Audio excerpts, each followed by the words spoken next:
చరిత్ర పుటంలో అంటే మానవుడి యొక్క మనుగడ ప్రారంభమైన మొదలుకొని ఈరోజు వరకు ఎన్నో సంవత్సరాలు ఎన్నో దినాలు ప్రేమికులారా వెళుతూ వచ్చాయి. కానీ మానవ చరిత్రలో ఈ దినానికి చాలా ఏముందంటమ్మా ప్రత్యేకత ఉంది. దీనికి మించిన దినం మరొకటి ఉందా అంటే లేదు అని సందేహం లేకుండా దేవుని సేవకుడుగా మీకు నేను మనవి చేస్తున్నాను. ఎందుకు ఈ దినానికి అంత ప్రత్యేకత అని ప్రేమికులారా ఆలోచన చేస్తే మనందరికీ తెలుసు. యేసు ప్రభువారు మరణించి సమాధి చేయబడి తిరిగి లేచినటువంటి శుభ దినము గనుక మనమందరం ప్రేమికులారా ప్రభు సన్నిధానంలో చేరి ఈరోజు మన అతిశయం ఏం చెప్పాలా? మన దేవుడు ఎవరని? సజీవుడని మన అతిశయం. ప్రేమికులారా ఆయన తిరిగి లేచన్న ఒక అతిశయం మనలో ఈరోజు కలిగి ప్రభుని సేవించి అనుభూతుల చేత నడిపించబడగలిగే ధన్యత ప్రభు మన అందరికీ దయచేశాడు. అయితే ఈ కొద్ది నిమిషాలు దేవుని సన్నిధానములో ఈ పునరుద్ధాన సందేశం కొరకు దేవుడు వాక్యములోంచి కొన్ని విషయాలు మీ అందరికీ మీ ముందుకు తీసుకొని వచ్చి దేవుడు మాటల చేత అందరం బలపరచబడదాం. శ్రద్ధగా వినటానికి ప్రయత్నం చేద్దాం. మత్తయి సువార్త 28వ అధ్యాయం. శ్రద్ధగా దేవుడు వాక్యాన్ని విందాం. మత్తయి సువార్త 28వ అధ్యాయం 6వ వచనం. ఆయన ఇక్కడ లేడు, తాను చెప్పినట్టే ఆయన లేచి ఉన్నాడు. చాలు. ఈ పరిశుద్ధ వాక్యాన్ని దేవుడు మన వినికిల్లో దీవించునుగాక. ప్రస్తుతం ఇప్పుడు ఇశ్రాయేలు దేశములో ఒక ప్రాముఖ్యమైనటువంటి ప్రాంతం ఉంది. ఆ ప్రాంతానికి పెట్టిన పేరేంటంటే గార్డెన్ టూమ్ అంటారు. దాన్ని ఏమంటారు? Garden tomb. అంటే ప్రేమికులారా యేసు ప్రభు వారిని సమాధి చేసినటువంటి స్థలం ప్రేమికులారా ఇప్పటికీ కనపడతా ఉంది. ఇప్పటికీ మనం చూస్తూ ఉన్నాం. ఆ స్థలంలోకి వెళితే ఇదే మాట రాసి ఉంటుంది. ఆ సమాధి కాడికి వెళ్ళి లోపల ఆ సమాధిలోకి వెళ్ళి చూడాలనుకున్నటువంటి వారందరూ కూడా వెళ్ళినప్పుడు ఇదే మాట రాసి ఉంటుంది. ఏ మాట? ఇప్పుడు మనం చదివినటువంటి మాట. ఆయన ఇక్కడ లేడు, తాను చెప్పినట్లుగా ఆయన లేచి ఉన్నాడు అనే మాటే రాసి ఉంటుంది ఆ సమాధి లోపల. ప్రేమికులారా మనం వెళ్ళి చూస్తే గమనించాలి. ఈరోజు కోట్లాది మంది ప్రజలు ఆ సమాధిని వెళ్ళి దర్శించి లోపలికి వెళ్ళి వచ్చినటువంటి వారు చాలామంది ఉన్నారు. ఈ వెసులుబాటు, ఈ యొక్క సదుపాయం ప్రపంచంలో ఏ సమాధి వద్దకు పోయినా మనకు దొరకదు. ఏ సమాధి వద్దకు పోయినా మనకు లోపలికి వెళ్ళేటువంటి ధన్యత మనకు ఏంటంటే ఉండదు. ఎంతవరకు అంటే సమాధి కాడికి వెళ్ళి రావచ్చేమో కానీ ఒకే ఒక సమాధి ఈ విశ్వ మానవ చరిత్రలో ప్రేమికులారా తెరవబడినటువంటి సమాధి అంటూ ఏదైనా ఉందంటే లోపలికి వెళ్ళి ఏంటంట చూడగలిగే సమాధి అంటూ ఏదైనా ఉంది అని అంటే మన ప్రభువైన యేసుక్రీస్తు వారి యొక్క సమాధి. హల్లెలూయా. ఇంకొంచెం బిగ్గరగా చెప్పాలి. హల్లెలూయా. ఈరోజు ప్రభుని ప్రేమికులారా మనమే కాకుండా ప్రపంచంలో ఆయా జాతుల వారు, మతాల వారు, కులాల వారు ప్రేమికులారా ప్రపంచవ్యాప్తంగా ప్రభుని ఈరోజు ఆరాధించడానికి గల కారణం ఏంటి? ఆయన వెంబడించడానికి గల కారణం ఏంటి?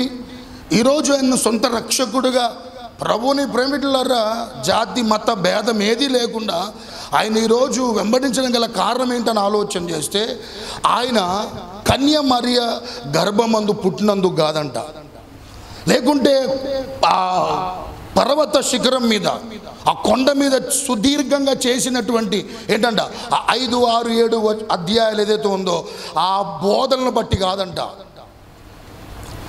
ఈరోజు అనేకులైన వెంబడించడం గల కారణం ఏంటని ఆలోచన చేస్తే యేసు ప్రభు వారు ఆయన మరణించి 3వ రోజు తిరిగి లేచినటువంటి ఆ బలమైనటువంటి కారణమే అనేకులు ప్రభుని వెంబడించడం గల కారణం అంట. స్తోత్రాలు చెప్పండి ఒకసారి. ఇంకొంచెం బిగ్గరగా హల్లెలూయా. ఎందుకని ఆలోచన చేస్తే లోకములో ప్రేమికులారా చాలా సమాధులు మనం చూస్తున్నాం. ప్రతి సమాధి కూడా ప్రేమికులారా అలా ముయ్యబడి ఉంది, అది తెరవబడకుండా అలానే ఉంది. కానీ యేసు ప్రభువు వారి యొక్క సమాధి ఎందుకు తెరవబడి ఉందంటే ఆయన దాంట్లో లేడు కాబట్టి తెరవబడి ఉంది. ఆయన దాంట్లో ప్రేమికులారా ఉండలేదు కాబట్టి, ఆయన ఆ సమాధిలో లేడు కాబట్టి ఆ సమాధి రోజు ప్రేమికులారా తెరవబడినట్లుగా మనం చూస్తూ ఉన్నాం. అయితే యేసు ప్రభువు వారు భూమి మీద సంచరించినప్పుడు తన యొక్క పునరుద్ధానమును గురించి సుమారు 21 సార్లు చెప్పాడంట సువార్తల్లో. పునరుద్ధానమును గురించి యేసు ప్రభువు వారు ఈ లోకంలో సంచరిస్తున్నప్పుడు పునరుద్ధానమును గురించినటువంటి విషయాలు స్వయంగా యేసు ప్రభువు వారే 21 సార్లు చెప్పిండంట. మత్తయి సువార్త, మార్కు సువార్త, లూకా సువార్త, యోహాను సువార్తలు. ఎన్నిసార్లు అంటమ్మా? 21 సార్లు. ప్రపంచంలో ఏ వ్యక్తి అయినా సరే తన యొక్క మరణమును గురించినటువంటి విషయాలు ముందస్తుగా ఏంటంట ఎవ్వరూ తెలియజేయలే, ఎవరు కూడా ప్రేమికులను తెలియజేయలే. ఆయన పాపులకు అప్పగించబడతాడని, అతన్ని ఏమేస్తారని, సిలువేస్తారని, ఆయన మరణిస్తాడని, తిరిగి లేస్తాడని యేసు ప్రభువు వారు స్వయంగా ప్రేమికులారా తన యొక్క పునరుద్ధానము గురించి తనకు తానుగా స్వయంగా ఆయనే చెప్పినటువంటి సందర్భాలు మనం సువార్తల్లో ప్రేమికులారా చూస్తూ ఉన్నాం. కేవలం సువార్తల్లోనేనా అంటే కాదు, పాత నిబంధనలో కూడా ఆదికాండము నుంచి మలాకి గ్రంథం వరకు ప్రతి ప్రేమికులారా పుస్తకాన్ని మనం చదువుతూ వస్తే క్షుణ్ణంగా మనకు అర్థమయ్యేటువంటి సత్యం ఏంటని ఆలోచన చేస్తే మెస్సయ్య వస్తాడని, ప్రేమికులారా ఆయన ఈ లోకానికి వచ్చి సిలువ వేయబడతాడని, ఆయన మరణిస్తాడని, తిరిగి లేస్తాడని ప్రేమికులారా పాత నిబంధనలో ప్రేమికులారా మాటలు కూడా యేసు ప్రభువు వారి యొక్క పునరుద్ధానము గురించి చెప్పండి ఏం చేయబడి అంట తెలియజేయబడ్డాయి. అనంటే పునరుద్ధానం అనేటువంటిది ఇది అకస్మాత్తుగా జరిగినటువంటి ఇన్సిడెంట్ కాదు, ఇది అకస్మాత్తుగా జరిగినటువంటి ప్రేమికులారా దృశ్యం కాదు. దేవుని యొక్క చిత్తం ఏంటంటే ఈ లోకానికి ప్రభు రావాలి, ఈ లోకములో ప్రేమికులారా సర్వ మానవాళ్ళందరికీ కూడా పరలోక రాజ్యమును గురించినటువంటి విషయాలు తెలియజేయబడాలి.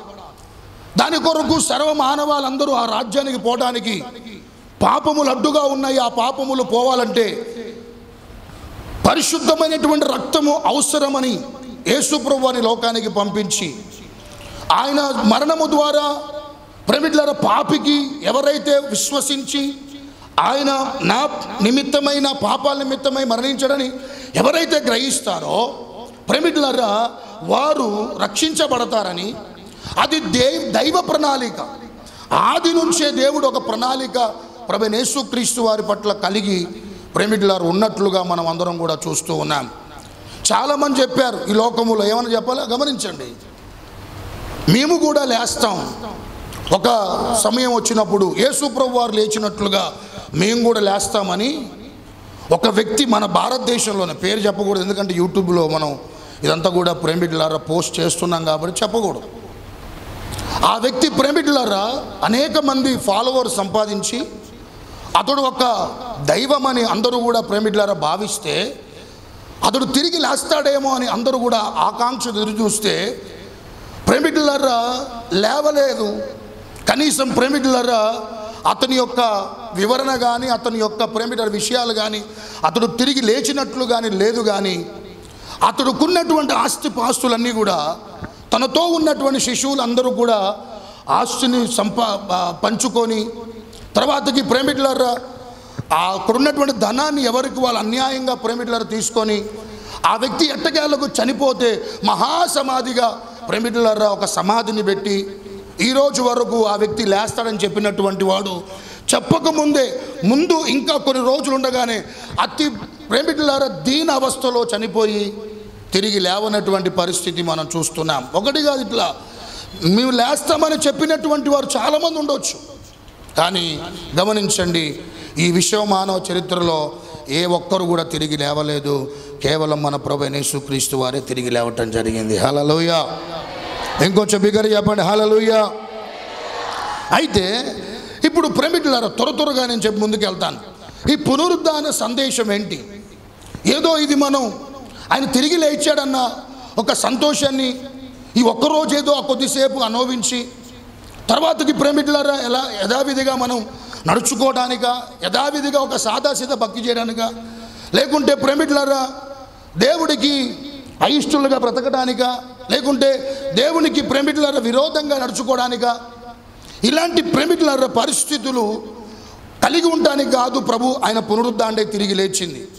మనకొక సందేశం ఇస్తున్నాడు, మనకొక ప్రేమికులారా ఉపదేశాన్ని మనకు బోధిస్తున్నాడు, మనకు కొన్ని మాటలు ప్రభు తెలియజేస్తున్నాడు.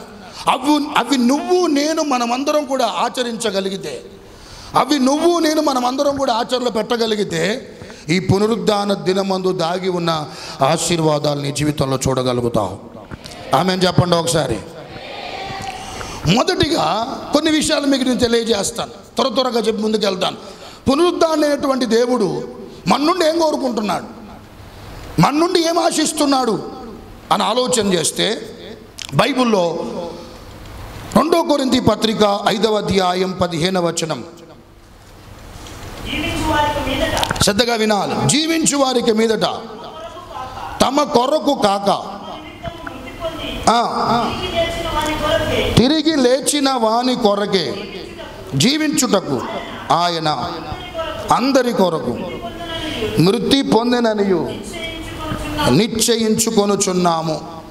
ఎందుకు ఆయన మృతి పొందాడు, మృతి పొంది ఎందుకు ఆయన తిరిగి లేచాడు అని మనం కనుక గమనిస్తే ఇక్కడ అంటున్నాడు, ఈ ఒకవేళ జీవిస్తే ఇక మీదట జీవిస్తే ఎవరి కొరకు జీవించడానికి?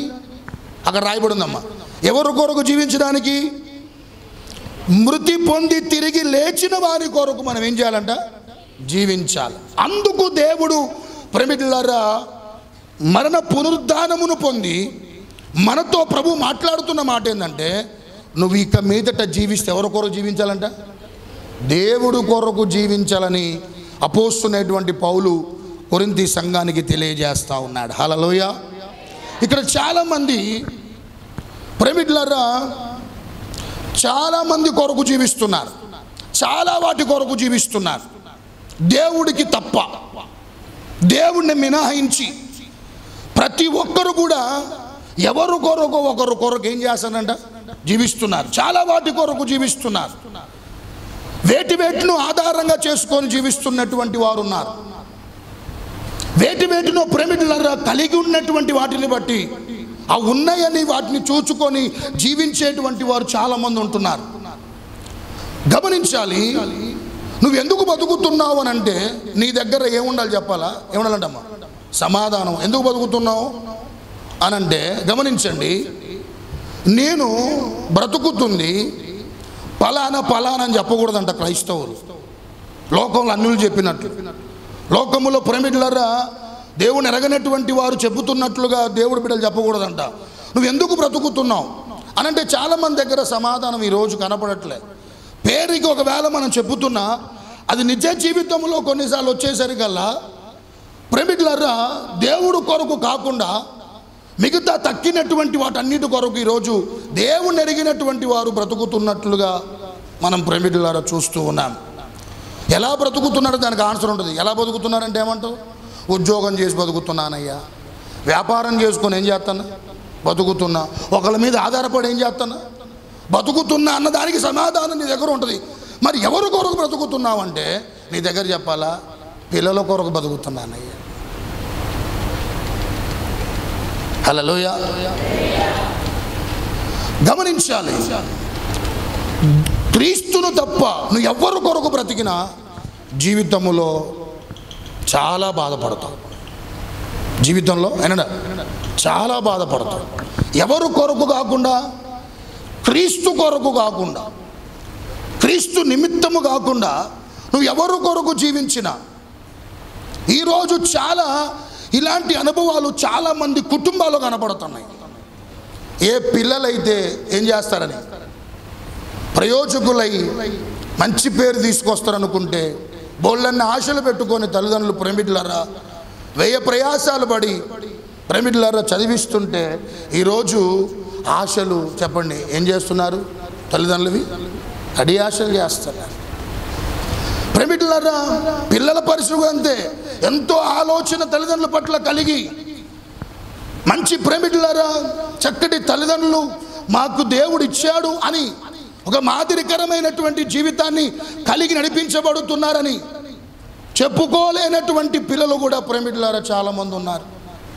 ఇలాంటి పరిస్థితులు ఎవరు కొరకో మనం బ్రతికినా, ఎవరెవరు కొరకో బ్రతికినా దయచేసి గమనించండి, మన జీవితంలో ప్రేమికులారా ఎప్పటికైనా సరే మనం నిరుత్సాహపడతాం, ఎప్పటికైనా బాధపడతాం, ఎప్పటికైనా ప్రేమికులారా కృంగిపోతాం. కానీ ఎవరైతే ప్రభు కొరకు జీవిస్తారో వారు మాత్రం ఎప్పుడు నా దేవుడు కృంగనివ్వడు, వారిని ఓడిపోనివ్వడు, వారిని దేవుడు ప్రేమికులారా చెయ్యి విడవడు, దేవుడు ఎప్పుడు వారిని మర్చిపోడు.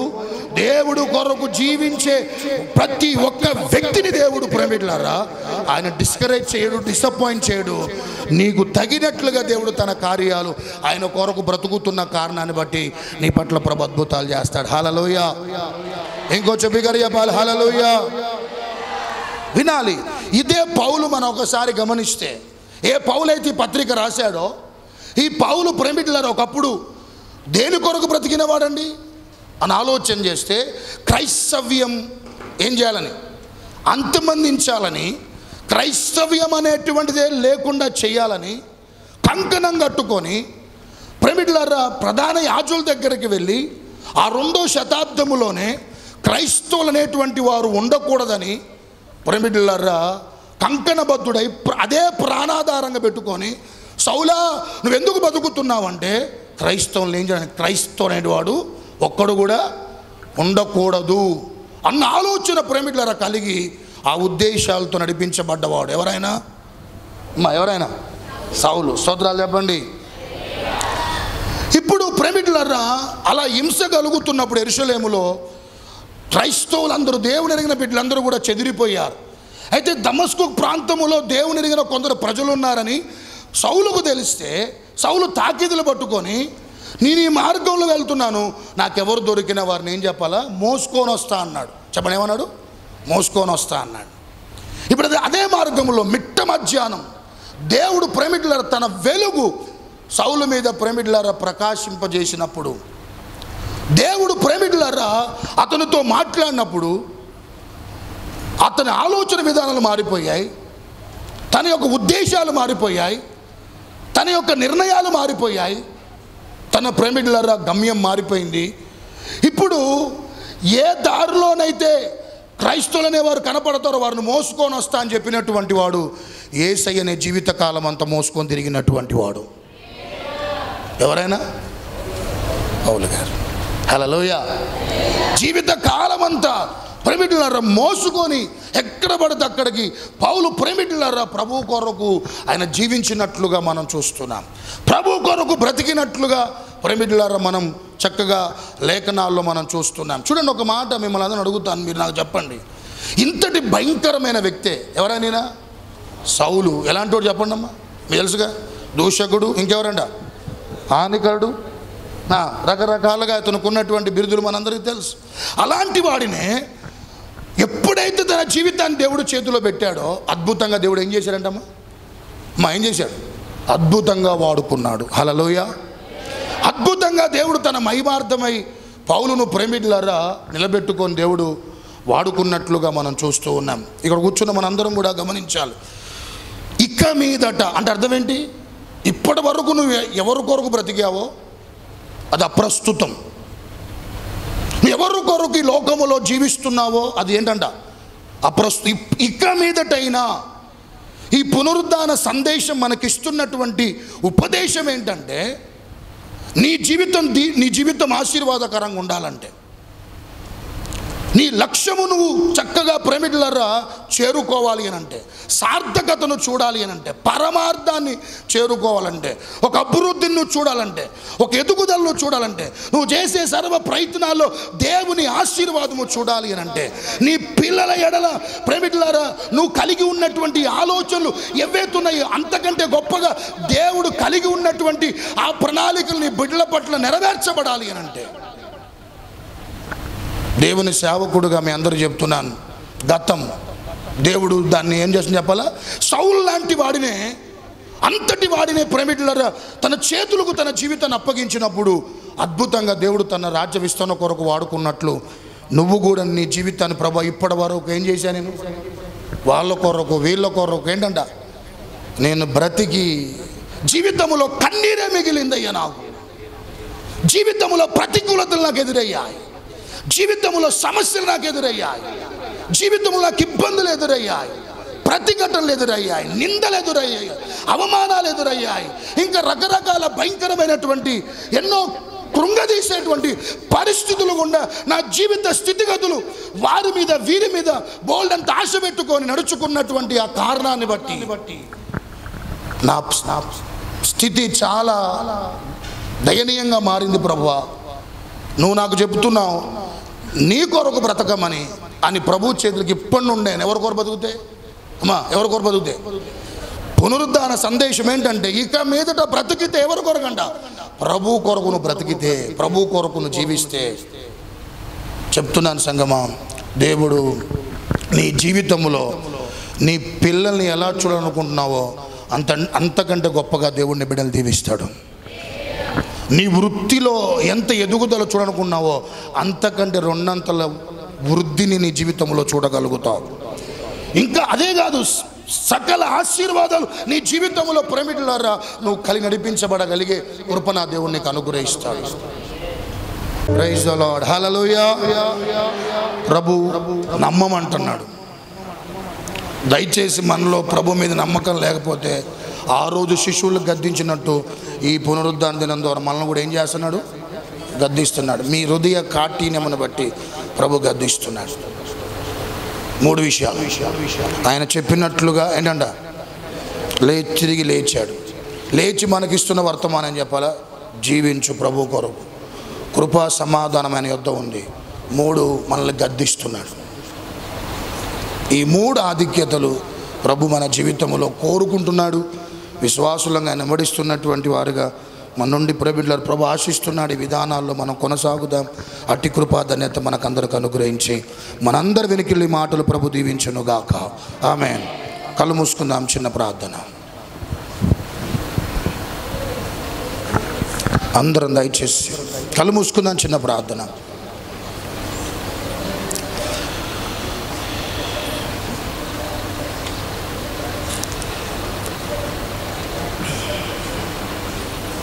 మృత్యుంజయుడై తిరిగి లేచిన దేవుడు ప్రేమికులారా,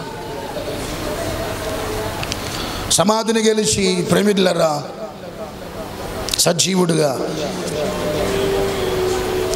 దేవుడు ఆయన పిలువబడుతున్నాడు. ప్రభు సన్నిధిలో అందరం మాతో మీరు మరొకసారి ఈ పునరుద్ధాన సందేశం మా జీవితాల్లో తండ్రి 3 కృపా సమాధానం కావాలంటే అది ప్రభు యొద్ద నుండి మాత్రమే కలుగుతుంది. ఇప్పటి వరకు ఎవరెవరి కొరకు జీవించావు, చాలా బాధపడుతున్నావు. ఈరోజు ప్రభు కొరకు జీవించడం నేర్చుకుందాం. ప్రభు కొరకు బ్రతుకుదాం. సంగమా సదుడా, నాకు దేవుడు ఏం చేశాడని అంటున్నావా, అది మంచిది కాదు అని ప్రభు నిన్ను హెచ్చరిస్తున్నాడు. సోదరి, నాకు దేవుడు ఏం చేశాడు అంటున్నావా, నువ్వు నిన్ను గద్దిస్తున్నాడు నా ప్రభు.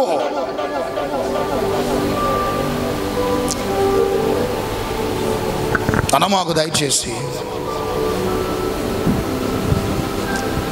దేవుడు వారిని బలపరిచి రాగల కాలంలో అద్భుతంగా ఆ శిశువుల్ని దేవుడు భూమిని తలకిందులు చేయగలిగినట్లుగా ఆ శిశువుల్ని దేవుడు స్థిరపరిచి వాడుకున్నాడు. సంగమా, నువ్వు నేను మనమందరము కూడా మన విశ్వాసమును, మన నమ్మకమును వేటి మీద ఉండొద్దు, అశాస్త్రమైనటువంటి వాటి మీద, గతించిపోయే వాటి మీద, మనుషుల మీద కాదు, లోక సంబంధమైన వేటి మీద కాదు మన నమ్మకం ఉండాల్సింది, పెట్టవలసినది. వాగ్దానం చేసిన దేవుడు నమ్మదగిన దేవుడు, ఆయనను మనం నమ్ముదాం. నువ్వు నమ్మితే దేవుని మహిమను చూస్తారు. మనము ఈరోజు నా ఆత్మీయత ఎంత దిగజారిపోయిందంటే, అందరి మాటలు నమ్ముతున్నా కానీ నీ మాటలు నమ్మట్లేదు. క్షమించయ్యా, నీ కార్యాలు చూడలేకపోవడం గల కారణం. చేతులెత్తారా, చిన్న ప్రార్థన చేస్తా. ఈ పునరుద్ధాన దినమందు అయ్యా నీ కొరకే బ్రతుకుతానయ్యా, లేకపోతే నేను బాధపడాల్సిందే. నిరుత్సాహాన్ని వస్తుంది, వేదన, ఆక్రందన, ప్రతికూలతలు, ప్రతిఘటనలు, నిందల, అవమానాలు, ఇవన్నీ ఎవరెవరు కొరకు బ్రతుకుతే నిరుత్సాహమే నా జీవితంలోకి వస్తుంది. కానీ నీ కొరకు బ్రతికితే అది నిందైనా సరే అభినందనగా మార్చబడిద్దయ్యా. నీ కొరకు బ్రతికితే నాకు వచ్చే కీడు మేలుగా మార్చబడిద్దయ్యా. నీ కొరకు జీవిస్తే నా జీవితం ఎంత దుర్బలముగా ఉన్న ఆశీర్వాదకరంగా మార్చబడిద్దయ్యా. నీ కొరకు జీవించగలిగితే అనేక మమ్మల్ని సాక్షిగా నువ్వు వాడుకోగలుగుతావు నాయన. మా కుటుంబమును దీవిస్తావు ప్రభువా.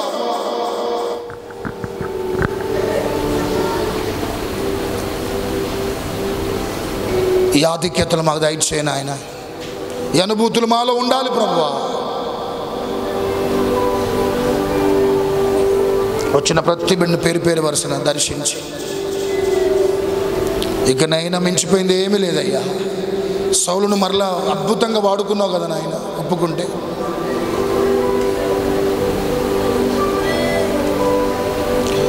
ప్రతి కుమారుడు ఈ అనుభూతుల చేత నడిపించబడునుగాక. ప్రతి కుమార్తె ఈ స్థితిగతులు కలిగి నడిపించబడుదురుగాక. అలా మేము బ్రతకగలుగుతూ తండ్రి మీ కొరకు మేము సాక్షులుగా జీవించే కృప దయచేయమని, ప్రతి ఒక్క హృదయాలు ఈ వాక్యమును స్థిరపరచమని యేసుక్రీస్తు ఉన్నతమైన శక్తి కలిగిన నామములో అతి మిక్కిలి వినముతో బ్రతిమిలాడి వేడుకుంటున్నాను మా తండ్రి. ఆమేన్.